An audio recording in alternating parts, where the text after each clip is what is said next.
یہ اشرا مغفرت کا ہے تو اس میں ہم اپنے اللہ سے توبہ بھی کریں گے اور اللہ تعالیٰ کو منائیں گے بھی۔ میرے عزیزو، اللہ سے دوستی لگا لو، اس کو منا لو، اور یہ کتنا زیادہ آسان ہے اس کا آپ تصور بھی نہیں کر سکتے۔ اب میں یہاں پر ایک بات بتاتا ہوں آپ کو کہ اگر ساری زندگی کے گناہ کر کے صرف ایک مرتبہ کہہ دیں کہ یا اللہ میری توبہ، تو اللہ تعالیٰ آپ کے تمام گناہ معاف کر دیں گے۔ صرف آپ نے ایک مرتبہ یہ دل سے کہنا ہے یا اللہ میری توبہ، اور صرف ایک قطرہ آنسو کا ہونا چاہیے آنکھ میں۔ اگر ہم کسی کپڑے کو دھوتے ہیں تو اسے دھونے کے لیے کھلا پانی چاہیے، لیکن ہماری عمر 30 ہے، 50 ہے، 80 ہے، 100 ہے، جتنی بھی ہے، ساری زندگی کے گناہوں کو دھونے کے لیے اللہ کہتا ہے کہ آنسو کا ایک قطرہ جو تیری آنکھ میں ہے باہر بھی نہ نکلے، اتنا دے دے، میں تیری ساری زندگی کے گناہ دھو دوں گا۔ ایک آدمی کہتا ہے مجھے رونا ہی نہیں آتا ہے۔ کہیں لوگ ایسے بھی ملتے ہیں کہ مجھے تو رونا ہی نہیں آتا۔ تو اگر ہم کسی سے کچھ مانگتے ہیں تو ہم اس حساب سے مانگتے ہیں کہ اس کو ہم پر ترس آ جائے اور جو ہماری مراد ہے وہ پوری کر دے۔ تو کیا ہم اللہ سے یہ کہہ سکتے ہیں ہم میرے اللہ مجھے معاف کر دے؟ میرے ناظرین، صرف یہ دیکھو کہ واسطہ کس کریم ذات سے ہے۔ رمضان المبارک کا پورا مہینہ قبولیت دعا کے خاص مواقع میں سے ہے، اس لیے اس میں دعاؤں کا خوب اہتمام ہونا چاہیے۔ حدیث میں اتنا ضرور ہے کہ 4 چیزوں کی اس مہینے میں کثرت رکھا کرو، جن میں سے 2 چیزیں اللہ کی رضا کے واسطے اور 2 ایسی ہیں کہ جن سے تمہیں چارہ کار نہیں۔ پہلی 2 چیزیں جن سے تم اپنے رب کو راضی کرو وہ کلمہ طیبہ اور استغفار کی کثرت ہے، اور دوسری 2 چیزیں یہ ہیں جنت کی طلب اور جہنم سے پناہ۔ اس لیے دعا کے اہتمام کے ساتھ اللہ سے اس کی رحمت، مغفرت، سلامتی، ایمان، فلاح دارین نیز ہر طرح کی خیر کا سوال بکثرت کرنا چاہیے۔ بعض بزرگوں سے پہلے اشرے میں رب اغفر ورحم وانت خیر الراحمین، دوسرے میں استغفر اللہ رب من کل ذنب واتوب الیہ، اور تیسرے میں اللہم انک عفو تحب العفو فاعف عنا کا اہتمام منقول ہے۔ یہ آخری دعا احادیث میں بھی طاق راتوں میں مانگنے کی ترغیب وارد ہے۔ حدیث پاک میں جو یہ فرمایا گیا ہے کہ احسان یہ ہے کہ تم اللہ کی اس طرح عبادت کرو گویا کہ تم اسے دیکھ رہے ہو۔ اس کا مطلب یہی ہے کہ عبادت کرنے والا اتنی توجہ دھیان اور خلوص سے عبادت کرے گویا کہ وہ اللہ تعالیٰ کو دیکھ رہا ہے، یعنی حقیقت میں تو نہیں دیکھ رہا، نہ ہی دنیا کے دائرے میں رہتے ہوئے ان فانی نگاہوں سے دیکھ سکتا ہے، بلکہ یہ سوچے کہ گویا اگر وہ اللہ تعالیٰ کو دیکھ سکتا تو اس کی توجہ، انحصار اور ایمان کس کامل درجے کا ہوتا۔ بس اتنی ہی توجہ دھیان سے نماز پڑھی، اور اگر یہ نہیں کر سکتا تو یہ تصور ہو کہ اللہ تعالیٰ کے سامنے کھڑا ہو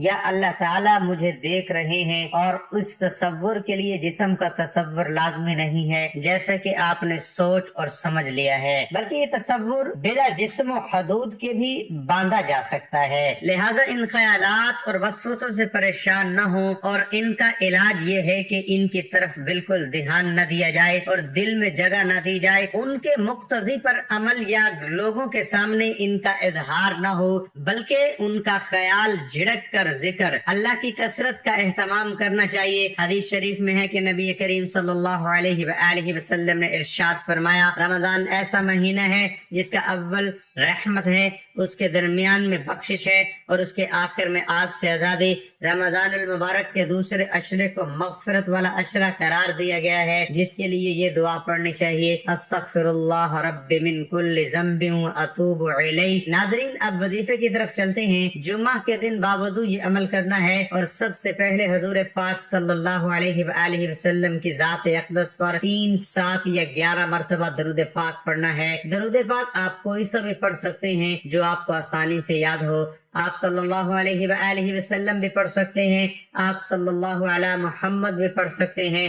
ایک بار ثواب کی نیت سے میرے ساتھ بھی درود پاک پڑھ لیں۔ اللہم صلی علی محمد وعلی آل محمد کما صلیت علی ابراہیم وعلی آل ابراہیم انک حمید مجید۔ اللہم بارک علی محمد وعلی آل محمد کما بارکت علی ابراہیم وعلی آل ابراہیم انک حمید مجید۔ محترم ناظرین، درود پاک پڑھنے کے بعد آپ نے پہلے نمبر پر جو وظیفہ پڑھنا ہے وہ اللہ تعالیٰ کے ایک مبارک نام کی تسبیح ہے، جسے آپ نے 100 دانوں کی ایک تسبیح پر پڑھنا ہے، یا ہاتھوں کی انگلیوں پر گن کر پڑھ لیں، یا حی یا قیوم، یا حی یا قیوم، یا حی یا قیوم۔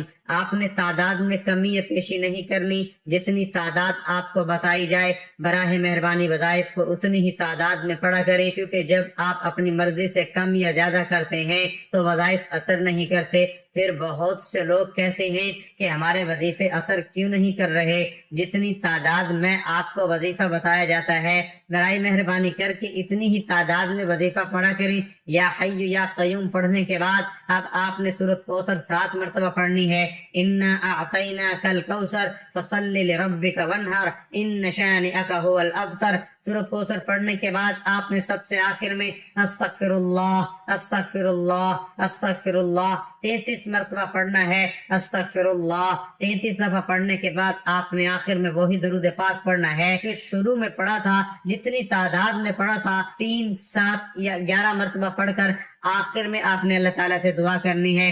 آپ کا جو بھی مقصد ہو، جو بھی آپ کی حاجت ہو، وہ آپ نے اپنے ذہن میں رکھ کر اللہ تعالیٰ سے وہ مانگنا ہے جو آپ کو لگتا ہے کہ ناممکن ہے، کیونکہ یہ وظیفہ پڑھنے سے آپ کے تمام ناممکن کام ممکن ہو جائیں گے۔ اللہ والوں وظیفے کو کبھی نہ چھوڑنا، بھول کر بھی نہ چھوڑنا۔ اور اگر کوئی کہتا ہے مجھے فائدہ نہیں ہوا، تو میں آپ کو گارنٹی سے یہ کہہ سکتا ہوں کہ آپ نے وظیفہ کرتے ہوئے غلطیاں کی ہیں۔ میں یہ بار بار کہتا ہوں اور میری آنکھوں کے سامنے لوگ فائدہ لے رہے ہیں اور ہمیں بتا رہے ہیں آپ کو کیوں نہیں فائدہ ہوتا۔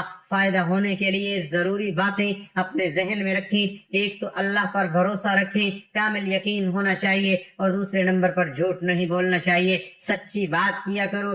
اللہ تو آپ کے دلوں کو جانتا ہے، اور دلوں کے اندر برائی نہیں ہونی چاہیے، کسی کے لیے حسد نہیں ہونا چاہیے، نماز کی پابندی ہونی چاہیے بندے کو۔ اور جب یہ دعا مانگیں اول و آخر درود پاک پڑھا کریں، جس دعا کے اندر درود شامل ہو، اور جب فرشتے اس پر آمین کہہ رہے ہوں تو یہ کیسے ممکن ہے کہ آپ کی دعا قبول نہ ہو؟ اگر نہیں ہوتی، عمل مکمل کرنے کے بعد آپ نے اللہ تعالیٰ سے رو رو کر اپنے گناہوں کی سچی توبہ کرنی ہے، کیونکہ توبہ کرنے سے بھی انسان کے رزق میں اضافہ ہوتا ہے، اور اللہ تعالیٰ توبہ کرنے والے انسان سے خوش ہوتے ہیں اور اس کے تمام گناہ معاف فرما دیتا ہے۔ رمضان المبارک کی جلوہ گیری تو کیا ہوتی ہے، ہم غریبوں کے وارے نیارے ہو جاتے ہیں، خوب مغفرت کے پروانے تقسیم ہوتے ہیں۔ حضرت سیدنا ابو سعید خدری رضی اللہ تعالی عنہ سے روایت ہے، رسول کریم صلی اللہ تعالی علیہ وآلہ وسلم کا فرمان ہے، بس جو کوئی ماہ رمضان کا پہلا روزہ رکھتا ہے تو اس کے سابقہ گناہ معاف کر دیے جاتے ہیں، اور اس کے لیے صبح سے شام تک 70,000 فرشتے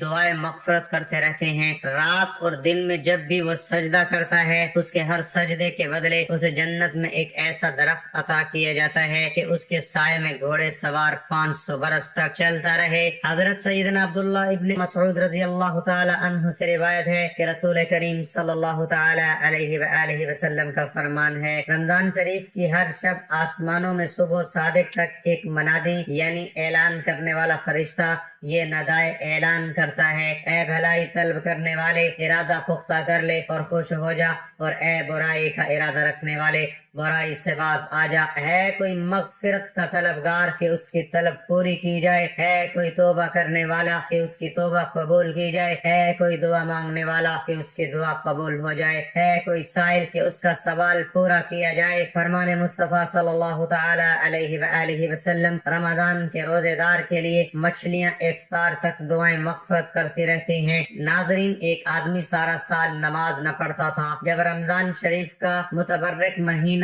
آتا تو وہ پاک صاف کپڑے پہنتا اور 5 وقت کی پابندی کے ساتھ نماز پڑھتا، اور سارا سال گزشتہ کی قضا نمازیں بھی ادا کرتا۔ لوگوں نے اس سے پوچھا تو ایسا کیوں کرتا ہے؟ اس نے جواب دیا، یہ مہینہ رحمت، برکت، توبہ اور مغفرت کا ہے، شاید اللہ تعالیٰ مجھے میرے اسی عمل کے سبب بخش دے۔ بس اس کا انتقال ہو گیا تو کسی نے اسے خواب میں دیکھ کر پوچھا، اللہ تعالیٰ نے تیرے ساتھ کیا معاملہ کیا؟ اس نے جواب دیا، میرے اللہ عز و جل نے مجھے احترام رمضان شریف بجا لانے کے سبب بخش دیا۔ ناظرین، دیکھا آپ نے اللہ کی ذات مبارکہ رمضان کے قدردان پر کس درجے مہربان ہے کہ سال کے باقی مہینے چھوڑ کر صرف ماہ رمضان میں عبادت کرنے والے کی مغفرت فرما دی۔ اس حکایت سے کہیں کوئی یہ نہ سمجھ بیٹھے کہ اب تو معاذ اللہ عز و جل سارا سال نمازوں کی چھٹی ہو گئی، صرف رمضان المبارک میں روزہ نماز کر لیا کریں گے اور سیدھے جنت میں چلے جائیں گے۔ پیارے بھائیوں اور بہنوں، دراصل بخشنا یا عذاب کرنا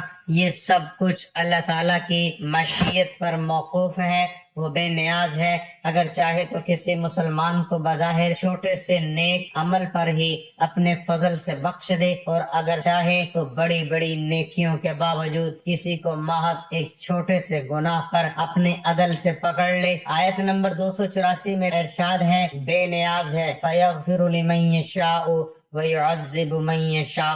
ترجمہ، تو جسے چاہے گا اپنے فضل سے اہل ایمان کو بخشے گا اور جسے چاہے گا اپنے عدل سے سزا دے گا۔ اللہ آپ کو اور مجھے اس پر عمل کرنے کی توفیق عطا فرمائے۔ ایسی بہت سی ویڈیوز آپ کی خدمت میں پیش کرتا رہوں گا۔ کوشش کیجیے گا ویڈیو کو شروع سے آخر تک دیکھیے گا تاکہ کسی بھی قسم کی کوتاہی کی وجہ سے آپ کا مقصد ادھورا نہ رہ جائے۔ رمضان میں مجھے اپنی دعاؤں میں ضرور یاد رکھیے گا۔ اپنے رزق میں برکت، وسعت اور کشادگی کے لیے اللہ تعالیٰ کے 99 ناموں میں سے کوئی ایک نام لکھ کر کمنٹس میں ضرور شیئر کیجیے گا۔ اللہ ہم سب کا حامی و ناصر ہو، آمین۔ اللہ ہم سب کا حامی و ناصر ہو، آمین۔